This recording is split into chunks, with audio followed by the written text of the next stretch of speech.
So this game is kind of a combination of a couple of different games and activities that you can use. The skill that we're focusing on is Onset Rime. And Onset Rime itself is a phonological, which means that it's all auditory. But as we move further on, you'll be able to see how this directly relates to word families and rhyme. But the first thing that we want to do before we introduce any of the letters or anything is a quick game that I use as a slide. And remember, onset rhyme is when you have a word that is chunked by its first sound and the rest. So if we use the word tap, for example, your child could say something like this. The onset rhyme of tap is t, app, or dog, d, og.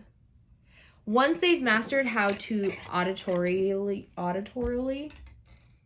chunk it, then you can print out some of these cards where I've chunked the onset and the rhyme. So if I was going to do bought, the B would be the onset and the ought is the rhyme, just kind of like how we connect it with word families.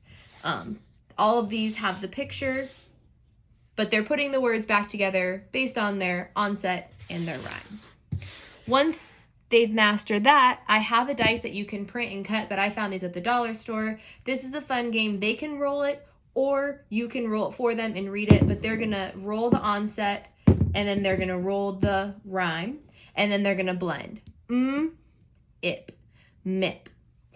You can go an extra step further and you can ask them for comprehension. Is mip a real word or is it a nonsense word?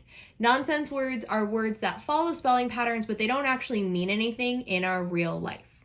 So mip would be a nonsense word because I don't know what a mip is. But if I rolled op, mop is a real word because you mop to clean. So you're using a bunch of different skills, a couple of different tools, but they're all really important, and I hope that you got to see kind of how they connect and why if they're not able to break op, then they're going to struggle a little bit when they start building CVC words or onset rhymes and when they're going to start doing their nonsense words. All right, have fun.